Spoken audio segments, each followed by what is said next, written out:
Content will be the #1 factor that will make or break S&box. Of course, I wanted to talk about this because I've noticed so many people from time to time that end up mentioning this exact same sort of sentiment about how content will be dealt with on S&box, and at the same time how Facepunch will also deal with the quality control of the games on the platform. Of course, I will be mentioning other videos that I've also talked about previously, which you can see way more in depth about some of these topics, but for the sake of this video, we'll just keep it nice, short, and sweet so you can get informed and learn more. The first thing I would definitely want to talk about is the new scene system that is currently being worked on as of this video. It's the prime reason as to why there has not been as much new content. I had talked a lot more about this new scene system and how awesome it is and what exact features are really worth looking forward to if you're a developer or creative to use this new system. It allows more people to do it a lot more easier and, of course, way more quicker so that they could put it out on S&box. And what I have noticed is that Gary himself took out the time to do another video showing off more features within S&box's new scene system. So it's definitely worth checking out. I will have the link to that in the description down below. It's very much worth watching, especially if you love the idea of graphics and also VFX that you can implement within future games if you're interested in S&box.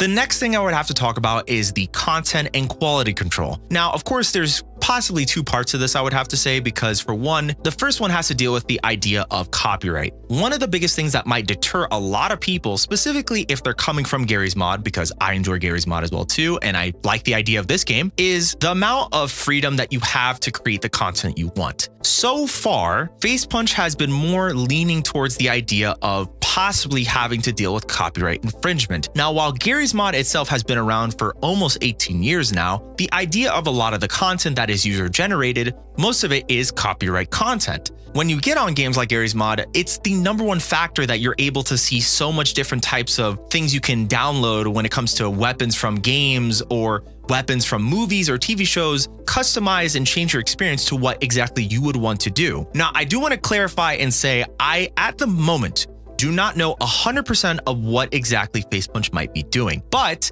a lot of people have seemed a bit more on the fence due to other games that had relation into RP, specifically within either Harry Potter or Star Wars RP, which are some of the biggest roleplay communities within Gary's mod, to be completely honest with you. And if it comes to a point that they're not able to make these things on S&box or able to implement them, this might be one of the biggest deterring factors to not have people play S&box and rather stay on Gary's mod. This is a whole new game, and it does relate to the idea of the concepts of both Gary's mod, which is of course a game that they've worked on, and also the idea of implementing a platform kind of like Roblox, where people are able to properly go out of their way to play whatever user-generated content that is being made on the platform. But of course, there is different methods and ways that you can probably get around copyright so you don't have to deal with it. Roblox is a good example where you can see some content in relation to characters or movies or other things that may seem very much close to what you would think it would be, but they change certain things like either names or the way that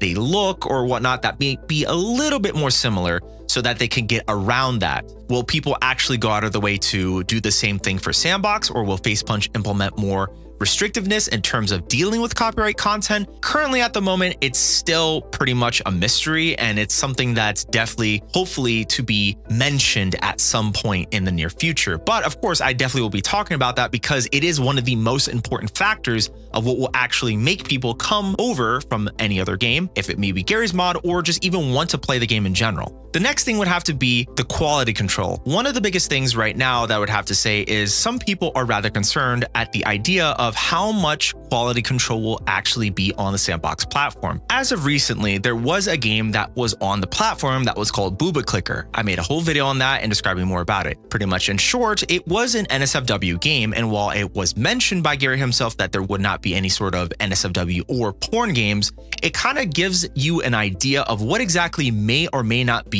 rather deemed appropriate within the platform itself. Depending on how this might go, since the game is not out yet, it's going to be very interesting to see what Facepunch might be doing in terms of the idea of quality control for certain type of games that could be deemed inappropriate or are just downright bad or even malicious, if they're even allowed on the platform. With the majority of these topics, all of these things are very much important factors in some sort of way because, of course, for the people that are creating content on it and the amount of freedom and tools that they would be using for the game to create said content. If you enjoyed this video, then definitely feel free to check this video up on the screen right now, where it tells you absolutely everything known about S&box so far in under 12 minutes. Otherwise, thanks for watching.